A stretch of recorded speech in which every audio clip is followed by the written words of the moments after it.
भारत माता की। भारत माता की। भारत माता की। नमस्कार।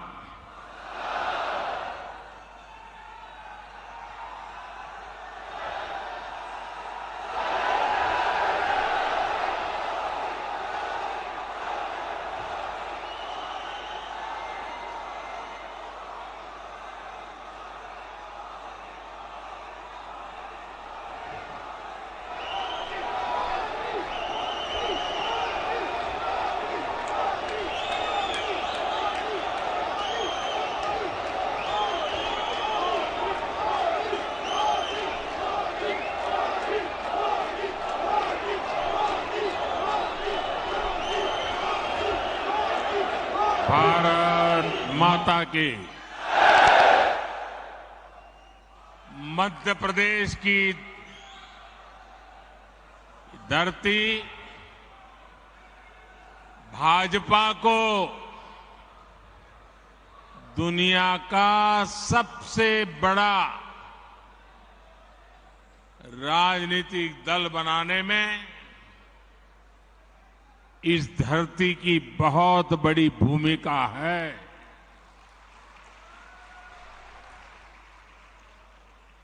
और इसलिए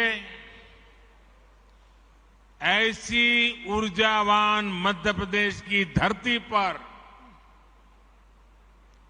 मेरा बूथ सबसे मजबूत इस कार्यक्रम का हिस्सा बनते हुए मुझे हृदय से आनंद आ रहा है, अच्छा लग रहा है, गौरव हो रहा है।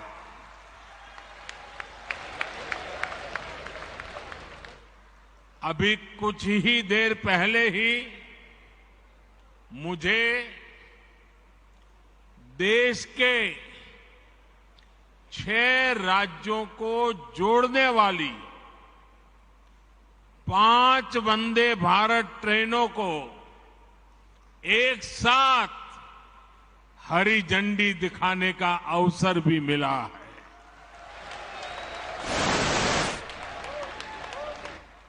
मैं मध्य प्रदेश, झारखंड, बिहार, कर्नाटका, गोवा और महाराष्ट्र की जनता को इस आधुनिक वंदे भारत ट्रेन की कनेक्टिविटी के लिए बहुत बहुत बधाई देता हूं। और इसमें मैं एमपी को भी विशेष बधाई दूंगा, क्योंकि आज एक साथ 2 वंदे भारत ट्रेनें ये मेरे मध्य प्रदेश के भाई बहनों को मिली है। अभी तक यात्री भोपाल से दिल्ली के बीच वंदे भारत एक्सप्रेस के सफर का आनंद ले रहे थे। अब भोपाल से इंदौर और भोपाल से जबलपुर का सफर तेज भी होगा, आधुनिक भी होगा और सुविधा से संपन्न भी होगा। साथियों, मैं जानता हूं कि आप सभी अपने अपने बूथ में वर्ष भर बहुत व्यस्त रहते हैं। केंद्र सरकार के 9 वर्ष पूरे होने पर देश भर में जो कार्यक्रम हो रहे हैं और उसमें आप लोग जो मेहनत करते हैं, दिन रात जुटे रहते हैं, उसकी जानकारियां लगातार मुझ तक पहुंच रही है। मैं जब अमेरिका और मिस्र में था, तब भी आपके प्रयासों के बारे में मुझे लगातार जानकारी मिलती रहती थी। इसलिए वहां से आने के बाद सबसे पहले आप सभी से मिलना ये मेरे लिए ज्यादा सुखद है, ज्यादा आनंददायक है। भारत माता की साथियों, भाजपा की सबसे बड़ी ताकत, भाजपा की सबसे बड़ी ताकत ये सबसे बड़ी ताकत आप सभी कार्यकर्ता है।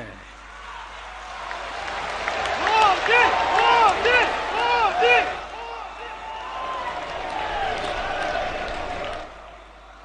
और मैं नड्डा जी का, केंद्रीय भारतीय जनता पार्टी के नेतृत्व का, राज्यों के भाजपा के नेतृत्व का, मध्य प्रदेश भाजपा नेतृत्व का हृदय से अभिनंदन करता हूं इस कार्यक्रम की रचना के लिए, क्योंकि आज मैं एक साथ बूथ में काम करने वाले करीब 10 लाख कार्यकर्ताओं को वर्चुअली संबोधित कर रहा हूं। आप तो इतने लोग यहां हैं, लेकिन देश का हर पोलिंग बूथ आज यहां आपसे जुड़ा हुआ है। शायद किसी भी राजनीतिक दल के इतिहास में ग्रास रूट लेवल पर ऑर्गेनाइज वे में इतना बड़ा कार्यक्रम कभी नहीं हुआ होगा। इतना बड़ा कार्यक्रम आज हो रहा है। एक और बात मैं गर्व से आज कहना चाहता हूं, मुख्यमंत्रियों की मीटिंग होना, पार्टी के अध्यक्षों की मीटिंग होना, महासचिवों की मीटिंग होना, प्रदेश कार्य समितियों की मीटिंग होना, जिला कार्य समिति, मंडल कार्य समिति होना, ये तो शायद लंबे अरसे से चल रहा है, होता भी है, लेकिन सिर्फ और सिर्फ बूथ का नेतृत्व करने वाले लोगों का सम्मेलन इतिहास में पहली बार होता होगा।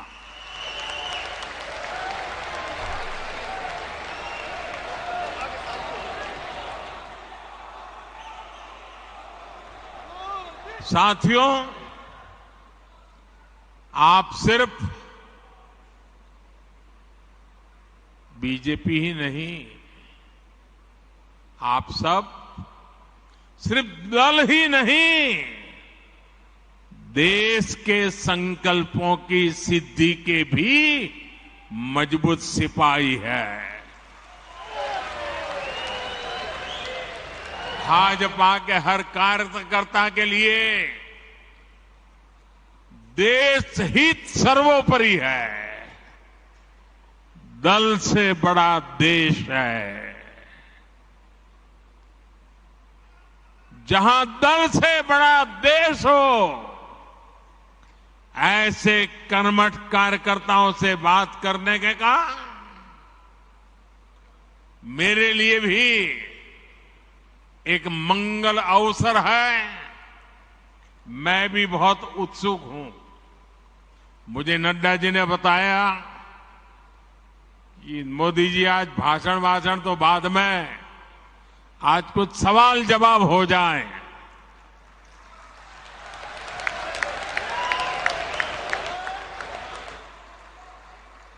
मैंने भी बात को मान लिया। आइए बातचीत का सिलसिला शुरू करते हैं। हमारी बहन जी वहां से जैसे भी आगे आज्ञा करेगी, मैं अपनी गाड़ी आगे चलाऊंगा।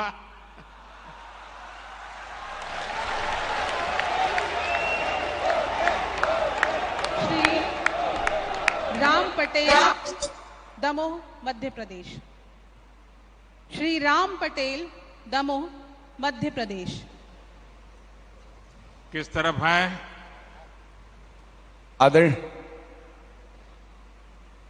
हाँ, बताइए बताइए। आदरणीय दिख मोदी, रहा है, मैं स्क्रीन पे देख रहा हूं, आपको बताइए। आदरणीय मोदी जी प्रणाम।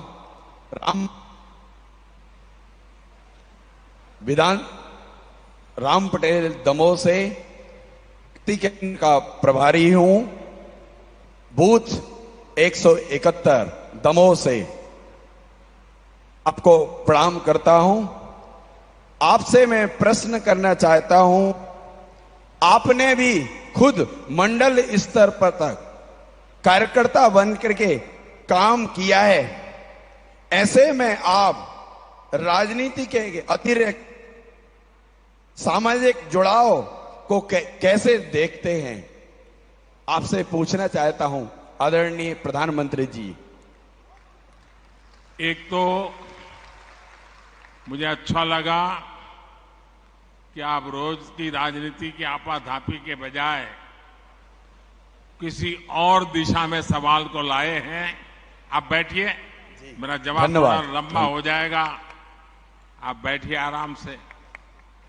देखिए, जो एक बूथ होता है वो अपने आप में एक बहुत बड़ी इकाई है।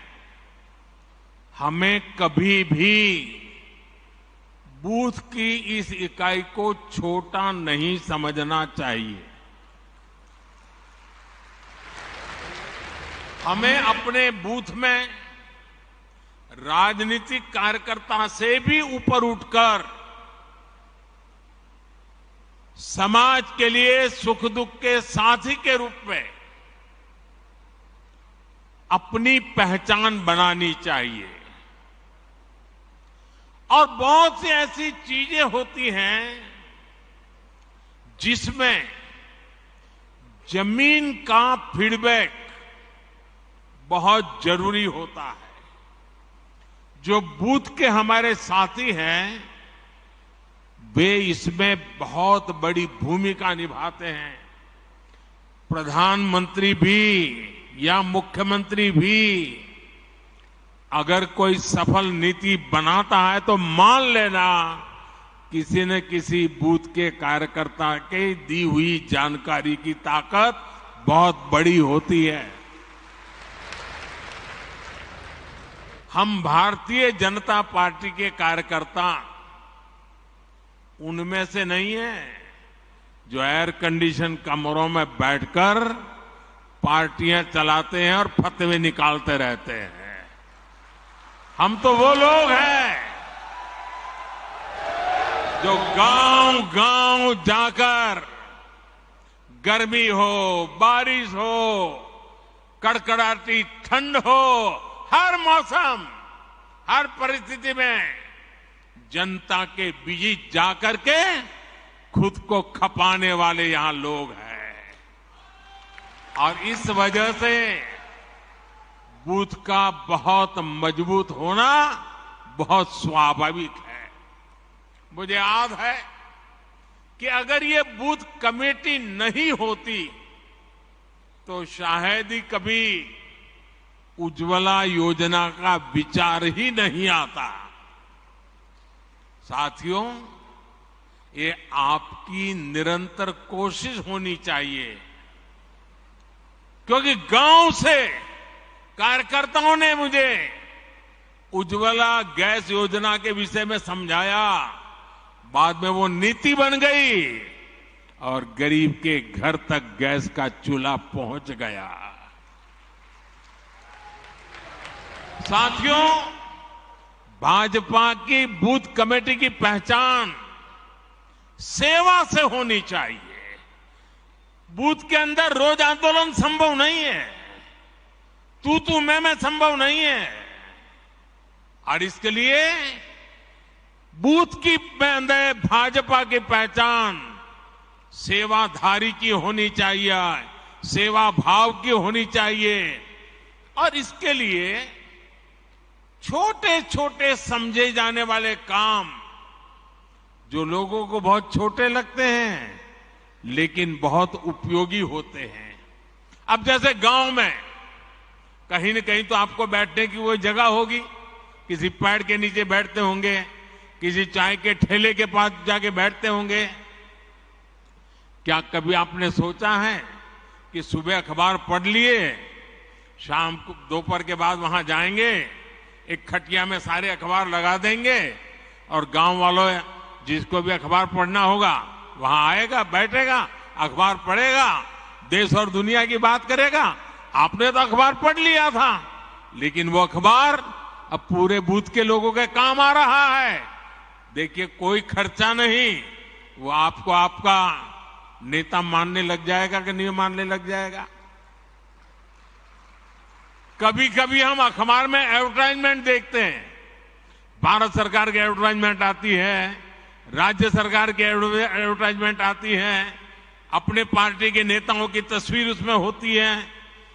क्या हम एक नियम बना सकते हैं कि अपने बूथ के अंदर एक जगह फिक्स करें और अखबार में जो एडवर्टाइजमेंट आई है उसको उस दिन काट करके उसको एक बड़ा बोर्ड बना करके वहां लटका दें। आपके बूथ के लोगों को पता चल जाएगा कि भाई आज की खबर कहां है, उस पेड़ के नीचे वो लटकता है ना, चलो वहां चले जाते हैं, देख लेते हैं। बहुत बड़ी ताकत बन जाती है। एक छोटा सा ब्लैक बोर्ड बना सकते हैं बूथ के अंदर। आप हर दिन एक कार्यकर्ता को जिम्मेवारी दो, आज भाजपा की जो अच्छी खबरें हैं, देश की अच्छी खबरें हैं, वो ब्लैक बोर्ड में देख लीजिए। बूथ के लोग आएंगे, जाएंगे, जरूर पढ़ेंगे। मैंने एक कार्यकर्ता देखा, वो फर्स्ट एड बॉक्स अपने यहां रखता था। वो फर्स्ट एड बॉक्स के कारण उस इलाके के सारे लोग उसके घर आते जाते रहते थे। इससे गांव के लोगों में विश्वास बढ़ेगा कि अगर कोई समस्या हुई, कोई उपचार करवाना है, तो वो भाजपा के अपने भाई है ना, उसके घर में फर्स्ट एड बॉक्स है, चलो भाई पहुंच जाते हैं। घर में किसी की बीमारी है, थर्मोमीटर चाहिए, चलो उसके यहां से ले आते हैं। घर में कोई तकलीफ है, चलिए गर्म पानी की थैली चाहिए, चलिए उनके यहां मिल जाएगी, मांग करके ले आते हैं। आप एक सामाजिक नेता बन जाएंगे। देखिए, बूथ के अंदर संघर्ष की जरूरत नहीं होती है, सेवा ही एकमात्र माध्यम होता है। आप अपने अखबार, जैसा मैंने कहा, पढ़ने की व्यवस्था पर जोर दें। कुछ अपने मैगजीन होते हैं, कमल संदेश है, और भी हमारी पार्टी के कई अखबार निकलते हैं। जैसे मैं गुजरात में था, वहां मनोगत नाम का अखबार निकलता था। ये मैगजीन जो आता है, हमने तय करना चाहिए कि भाई चलिए मंडे को ये मैगजीन इस घर में देंगे, फिर दूसरे दिन सुबह जाके मांगेंगे, कल आपने पढ़ लिया होगा, ले लेंगे, दूसरे दिन दूसरे के घर देंगे, फिर 24 घंटे के बाद जाएंगे, फिर वहां से ले लेंगे। हमारा एक कमल संदेश होगा, हमारा एक मैगजीन होगा, तय करेंगे। अगला आने तक घर घर वो घूमता रहेगा, 30-40 घरों में जाएगा, फिर वापस आएगा। आप खुद तो अपने लिए खर्चा करते हैं, पढ़ते हैं, लेकिन वही अगर आप मोहल्ले में पहुंचा देंगे तो फायदा होगा। अब देखिए, गांव में खेती के समय यूरिया खरीदने के लिए गांव वाले निकलते हैं। हर कोई अलग अलग जाता है, हर कोई न कोई व्हीकल करके उठा करके ले आता है। मान लीजिए आपने गांव वालों को इकट्ठा कर दिया, उनका एक व्हाट्सएप ग्रुप बना दिया और आपने उनको कहा, अच्छा भाई देखिए, बताओ किसको कितना यूरिया चाहिए, चलिए 2-4 लोग मेरे साथ, और हम सब मिलकर के पूरा गांव का यूरिया एक ही व्हीकल में ले आए, तो किराया कम हो जाएगा, गांव के लोगों का पैसा बच जाएगा। वो आपको तारीफ करेंगे कि नहीं करेंगे? आपका गौरवगान करेंगे कि नहीं करेंगे? आपका कोई खर्चा हुआ क्या? नहीं हुआ। ऐसे छोटे छोटे काम हमने देखा है कि गांव हो या शहर, अगर कुछ करने की भावना सब में ही होती है, पर अक्सर माध्यम नहीं होता है। लेकिन जैसे ही कोई व्यक्ति माध्यम बन जाता है, नेतृत्व करने लग जाता है, तो सेवा भाव वाले लोग उसके साथ जुड़ ही जाते हैं भैया। अगर कोई व्यक्ति घर घर जाकर कहता है कि कोई पुरानी किताब है तो मुझे दे दीजिए, आप देखेंगे हर घर से बच्चे आकर खुद अपनी किताब आपको पुरानी दे देंगे। आप जरा घर में उस किताबों को ठीक कर ले बूथ के कार्यकर्ता, और फिर जो गरीब बच्चे हैं उनमें वो किताब बांट दे अपने बूथ में। हर गरीब परिवार के पास किताब पहुंच जाएगी। आप उनको लगेगा अरे मेरे बच्चे पढ़ाई करें, इसकी वो चिंता कर रहा है। जब मैं गुजरात में मुख्यमंत्री था, मणिनगर मेरा विधानसभा क्षेत्र था, तो मैंने आंगनवाड़ी की चिंता करना काम अपने जिम्मे लिया। अपने कार्यकर्ताओं को तैयार किया, भाई आपको आंगनवाड़ी में चक्कर काटना है और क्या करना है, किसी न किसी नए साथी को ले जाओ। अगर खजूर की सीजन है, आंगनवाड़ी में जाकर हर एक बच्चे को 2-2 खजूर खिला दो। अगर बेर की सीजन है, आंगनवाड़ी के बच्चों को जाकर के 2-2 बेर खिला दो।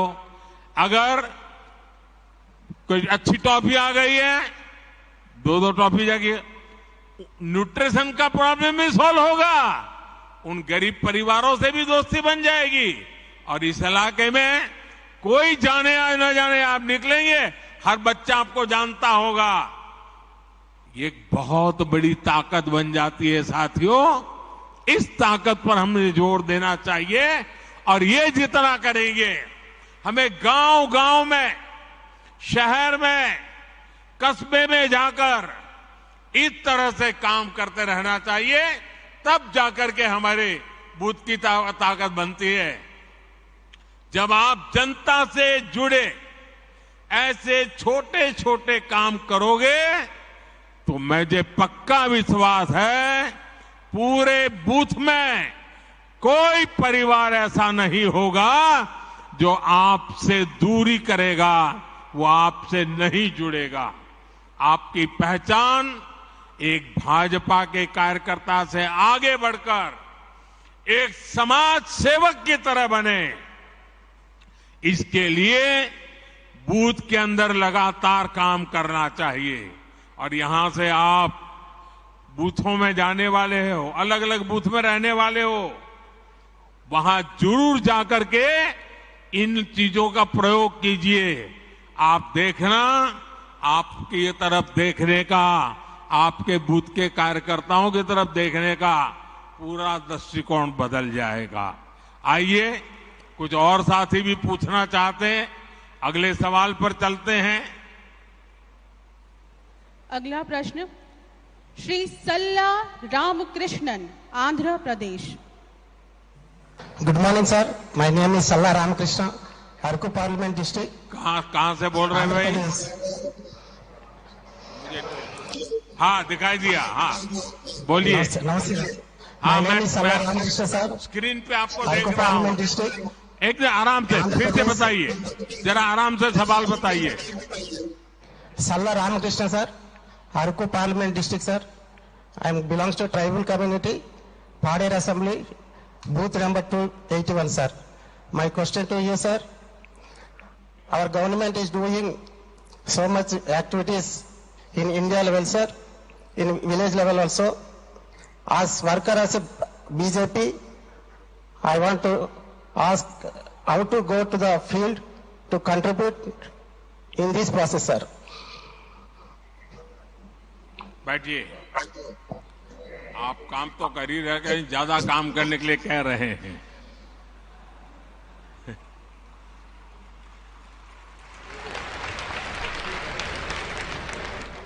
देखिए, कार्यकर्ता के दिल में और ज्यादा काम करने की भूख होना, ये भी बहुत बड़ी ताकत है। आंध्र गारू को मेरा अभिनंदन। देखिए, 2047 में जब हमारे देश की आजादी के 100 साल होंगे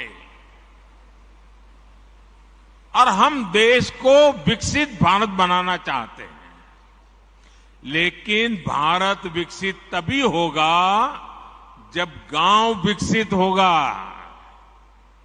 और इसलिए हर गांव का संकल्प बनना चाहिए कि 2047 के पहले हमें अपना कार्य क्षेत्र गांव होगा, पंचायत होगी, नगर होगा, महानगर होगा, हमें उसे भी डेवलप बनाना है, समस्याओं से मुक्त करना है।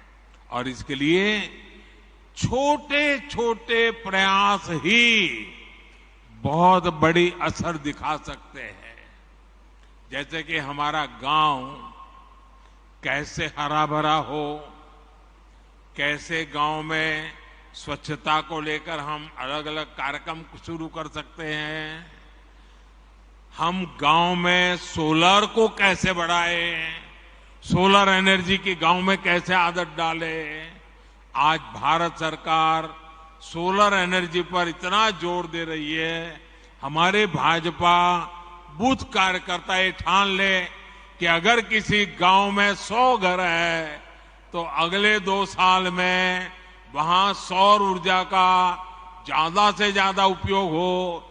हमारे किसान हो, उनको समझाएं, सोलार पंप का उपयोग करिए, आपका पैसा भी बच जाएगा। ज्यादा से ज्यादा लोग कैसे सोलार लगवाए, हम उनको प्रेरित करें। काम सरकार का नहीं है, जनता जनार्दन में ले जाने का एक सकारात्मक तरीका है।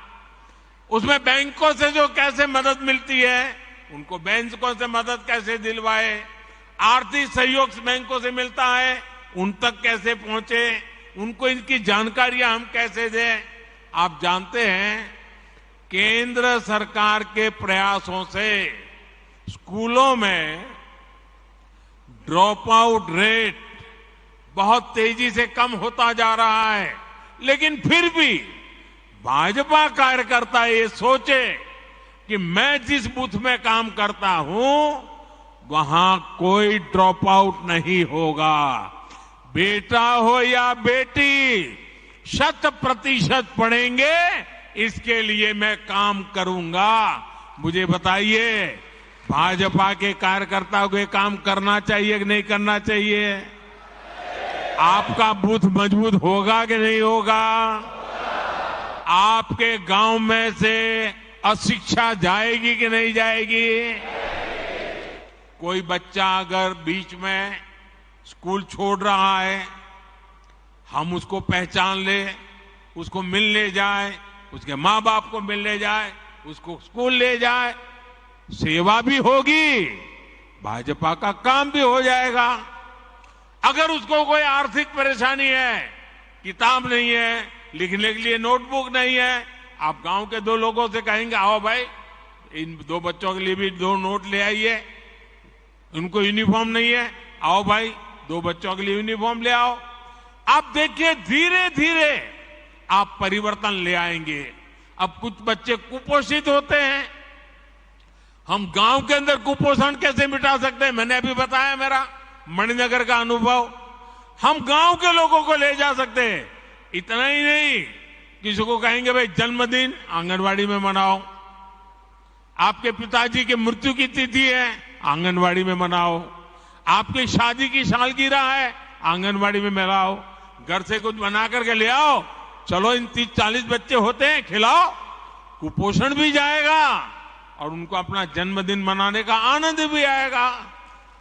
मैं मानता हूं कि हमने ऐसे तरीके ढूंढने चाहिए। और जितने जैसे जहां पर डेयरी का काम है वो दूध इकट्ठा कर करके पिला सकते हैं। मैं समझता हूं कि यही तरीके होते हैं जिन तरीकों से हम बहुत तेजी से आगे बढ़ सकते हैं। और मैं मानता हूं इसका आदत लोगों को भी लगेगा, ऐसा नहीं है कि नहीं लगेगा। और इसलिए मेरा आग्रह है कि हम इन बातों को ज्यादा महत्व दें। अपने गांव के अंदर इसी प्रकार के काम को, अब जैसे अंकुरित मूंग होता है, अंकुरित चना होता है, अपने घर में करें 100 ग्राम, इतना अंकुरित हो जाएगा। आपने वहां बांट दिया आंगनवाड़ी में, आंगनवाड़ी के बच्चों का कुपोषण से लड़ाई लड़ने की ताकत आएगी, पोषण बढ़ेगा। देखिए, सरकार की योजनाओं से ज्यादा समाज की शक्ति जुड़ जाती है तो निश्चित परिणाम अवश्य मिलते हैं।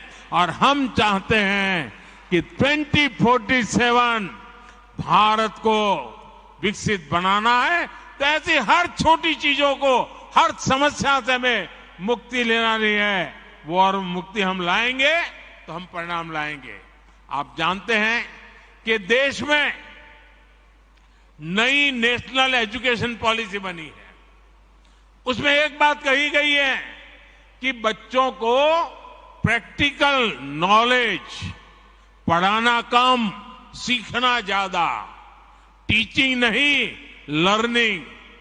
ये जब आया है, क्या कभी हम जाएं स्कूल में और मास्टर जी से बात करें कि चलो आज बच्चों को हम जरा बाहर ले जाते हैं, मैं भी साथ में आता हूं और बच्चों को बताएंगे, देखिए भाई बरगद का पेड़ कौन सा है, चलो देखो, नीम का पेड़ कहाँ है, देखो, चलो ढूंढ के लाओ कौन सा पेड़ है, फूल है तो कौन सा फूल है। बच्चों की पढ़ाई भी हो जाएगी। कभी कोई कुम्हार होगा गांव में, चलो भी आज कुम्हार के घर जाएंगे, वो मिट्टी को कैसे काम करता है, मिट्टी में से घड़ा कैसे बनाता है। यानी स्कूल तो जो करती होगी, लेकिन मेरा बूथ का कार्यकर्ता उसके साथ जुड़ जाता है तो उन बच्चों के जीवन में भी बदलाव आता है। और नई एजुकेशन पॉलिसी, हमारी नेशनल एजुकेशन पॉलिसी अपने आप लागू हो जाती है। कई ही हस्तशिल्पी होते हैं, चीजें कैसे बनाते हैं, बच्चे जब बारीक से देखते हैं कि सुई धागे से ऐसे ऐसे काम होता है, बच्चे का एक विश्वास बनता है, हम एक सामाजिक कार्यकर्ता बन जाते हैं। और इसलिए मैं बूथ के भाजपा से कार्यकर्ताओं से यही कहूंगा कि आप वहां के जनजीवन से जुड़िए, उनकी रोजमर्रा की जिंदगी से जुड़िए। उनकी रोजमर्रा की जिंदगी में राजनीति नहीं होती है, उनकी रोजमर्रा की जिंदगी में आगे बढ़ने का इरादा होता है। उस आगे बढ़ने के इरादे को पहचानिए और अपने आप को उसके साथ जोड़िए, वो आपके साथ जुड़ जाएगा। आपका बूथ मजबूत बनने से कोई रोक नहीं सकता है और इसके लिए हमने आगे बढ़ना चाहिए। आइए अगले सवाल की तरफ चलते हैं। अगले प्रश्न के लिए हमारे बीच श्री रिपू सिंह बिहार से।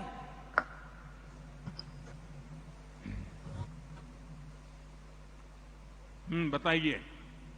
माननीय प्रधानमंत्री जी, मैं बिहार के पावन धरती से मैं आपको प्रणाम करता हूं। मेरा नाम रिपू सिंह हुआ। कहाँ से हैं आप? जी, कहाँ से हैं? मैं मोतिहारी जिला से हूं। बताइए। मेरा प्रश्न यह है कि सरकार की कल्याणकारी योजनाओं को विकसित काम से जुड़े काम को ज्यादा से ज्यादा लोगों के पास कैसे पहुंचाया जा सकता है? बैठिए, मैं बताता हूं। कुछ बातें तो मेरी अभी मैं बता रहा था तब निकली थी। देखिए, ये काम हमारे कार्यकर्ता बेहतरीन तरीके से करते आ रहे हैं, लेकिन फिर भी हमें इसमें और अधिक ध्यान देने की जरूरत है। हमारा लक्ष्य सिर्फ किसी एक योजना का लाभ देना भर नहीं है, बल्कि हमारा लक्ष्य सैचुरेशन का है, 100% कवरेज का है। हर सुविधा का लाभ जिसका वो हकदार है, उनको 100% हमें पहुंचाना है। जैसे गांव में बहुत से लोगों को पीएम आवास योजना से अपना घर मिला होगा। ये अपना घर उनको मिला है तो अब जब घर मिल गया है तो ये देखना कि जो लोग इन घरों में रहते हैं उन्हें मुद्रा योजना का भी लाभ मिल सकता है क्या वो अपना कोई व्यापार धंधा करना चाहते हैं, अगर कोई दुकान खोलना चाहते हैं, कोई कारोबार करना चाहते हैं, क्या उनको जाकर के योजना की बात बता सकते हैं? घर मिल गया है तो उसका विश्वास बन गया है, घर उसकी मालिका है तो बैंक से पैसा मिल सकता है और बैंक में जाएगा, आप उसकी मदद करेंगे तो उसको जो भी मदद मिलेगी वो अपना कोई कारोबार शुरू करेगा। अगर उससे पूछिए भाई आपको आयुष्मान कार्ड मिला है क्या, गरीब परिवार को 5 लाख रुपए तक की बीमारी के समय मदद मोदी जी के यहां से आती है, ये बता करके उसको कार्ड दिखाइए और उसको बताइए देखिए अपने गांव के फलाने को ये लाभ मिला है, ढिकने को मिला है, पड़ोस वाले गांव को उसको मिला है, तो उसका विश्वास बढ़ेगा। वो पहले बीमारी छिपाता था, छिपाएगा नहीं। ये सारे काम, ये सारी चीजें देखने का काम भाजपा के बूथ कार्यकर्ता एक दायित्व समझकर अगर उसको करता है तो मैं समझता हूं कि सरकार की योजनाओं का सही लोगों को सही समय पे पूरा लाभ मिल सकता है। हमें ध्यान रखना चाहिए कि हमको गरीब को मुसीबत से मुक्त करना है। आप गांव के लोगों को सरकार की योजना के बारे में जानकारी देने के लिए सोशल मीडिया पर अपने गांव का बूथ का ग्रुप बना सकते हैं। आप नमो ऐप पर अनेक योजनाओं की जानकारी उनको दे सकते हैं। आपको देखना चाहिए आपके बूथ के लोग आपके एमपी के साथ सोशल मीडिया में जुड़े हैं, आपके एमएलए के साथ जुड़े हैं, आपके प्रदेश अध्यक्ष राष्ट्रीय अध्यक्ष उनके साथ जुड़े हैं, नमो ऐप के साथ जुड़े हैं। इनको आपने जोड़ना चाहिए, इनको सिखाना चाहिए, इससे उनको सभी योजनाओं का पता चलेगा और ये सारी बातें उनकी स्थानीय भाषा में होती है, अंग्रेजी जानने की जरूरत नहीं पड़ती है। जिस भाषा में लोग समझते हैं उस भाषा में आप जानकारी उनको पहुंचा सकते हैं। जब लोग मिले तो आप बताइए कि उस पर चर्चा कीजिए, उनसे बातें कीजिए। साथियों, एक चीज और मैं बीजेपी के हर कार्यकर्ताओं को कहना चाहता हूं, जब हम अपनी एक बात को तुलनात्मक तरीके से कहते हैं तो सामान्य मानवी को ज्यादा समझ आता है और इसके लिए हमें अध्ययन करना चाहिए। हमने अपने मोबाइल में लिख करके रखना चाहिए, अपनी डायरी में लिख करके रखना है।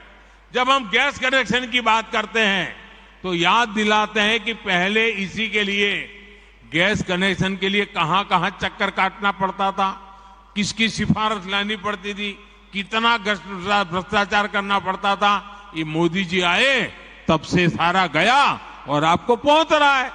जब ये याद कराओगे ना तब उनको अपने काम की कीमत समझ में आएगी और इसका फर्क पड़ता है। आज देखिए